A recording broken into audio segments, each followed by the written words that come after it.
Bonjour à tous et bienvenue sur la radio LFIA, 5 minutes pour le climat. Pour nos habitués et les nouveaux venus, je suis ravie de votre présence avec nous ce matin. Ces dernières années, il a fait chaud, même un peu trop. Mais comment explique-t-on cela ? Le changement climatique menace la biodiversité et les humains depuis des décennies. Ces enjeux et conséquences ont évolué avec le temps. Depuis le 19e siècle, les modifications climatiques engendrées par les activités humaines s'accélèrent à un rythme inédit. Aujourd'hui, nous allons nous concentrer sur les causes, les manifestations et les impacts de ce phénomène sur notre monde actuel. Nous sommes accompagnés de la climatologue que vous connaissez sûrement, Catherine Dubois. Bonjour et merci d'être présente avec nous. Merci beaucoup pour cet accueil aussi chaleureux. Cette chaleur, nous sommes justement là pour en discuter. Cet effet de serre qui réchauffe la planète, qu'est-ce que vous en pensez ? Beaucoup se demandent si ce sont les hommes qui en sont la cause. Eh bien, justement, clarifions ce qu'est l'effet de serre. De nombreuses personnes ont la fausse idée que l'effet de serre a été créé par l'activité humaine. Mais en réalité, ce phénomène est naturel et permet des conditions de vie sur Terre. Sans celui-ci, la température terrestre serait de moins 19 degrés. On pourrait à peine survivre. Mais grâce à l'effet de serre, elle reste en moyenne de 15 degrés. Effectivement, l'effet de serre renvoie une partie du rayonnement solaire vers la Terre et les gaz naturels de l'atmosphère retiennent la chaleur de cette énergie solaire. Ainsi, les gaz à effet de serre issus de l'activité humaine augmentent l'effet de serre naturel et par conséquent, la température sur Terre. Mais alors, quelles sont ces activités humaines dont vous parlez ? Parce que nos auditeurs s'intéressent à la France, pourrions-nous prendre ce pays comme exemple ? Bien sûr, les activités ayant le plus d'impact auxquelles nous participons tous sont la prise de transport, qui contribue à 30% des gaz à effet de serre, suivie par les particuliers et les entreprises, comme le chauffage et la climatisation, qui en créent 20%. Dans le secteur industriel, les industries en produisent 17%, la production d'énergie 10% et le traitement des déchets 3%. Nous avons souvent tendance à négliger le poids de l'agriculture, par exemple, qui crée pourtant 20% des gaz à effet de serre. Qui aurait cru qu'élever des vaches dans des champs de blé polluerait autant ? En y repensant, c'est vrai que je n'ai jamais ressenti des étés aussi chauds que ces dernières années. Peut-être que nos auditeurs ont aussi remarqué des manifestations du réchauffement climatique. Avez-vous d'autres exemples que la hausse des températures ? Pour préciser tout d'abord, la température moyenne a énormément évolué depuis le début de l'époque contemporaine. Entre 1850 et 2016, la température moyenne a augmenté de 1,3 degré, ce qui est énorme. D'autres évolutions sont aussi visibles. D'abord, le taux d'émission de dioxyde de carbone, qui est passé de 0 en 1850 à presque 10 milliards de tonnes émis en 2016.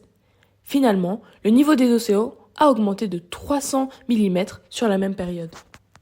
Cela semble très peu, mais a un impact surprenant sur l'environnement et les populations.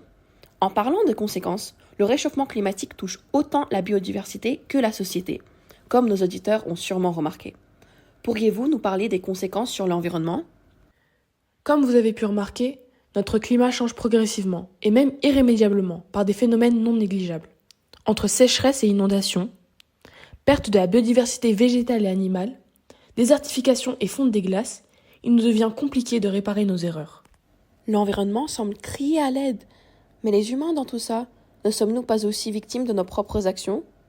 Certainement, on constate de nombreuses conséquences sur les sociétés, aussi constructives que destructrices pour les populations.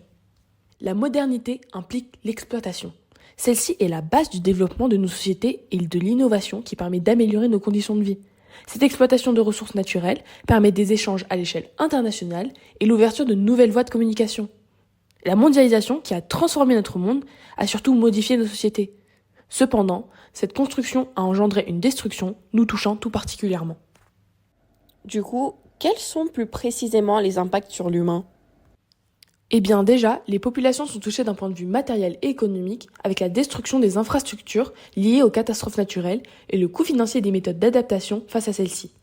Après, d'un point de vue sanitaire, avec la hausse des températures, les effets de la pollution sur la santé, la transmission de maladies causées par les insectes et l'insécurité alimentaire qui engendre un manque de nutrition.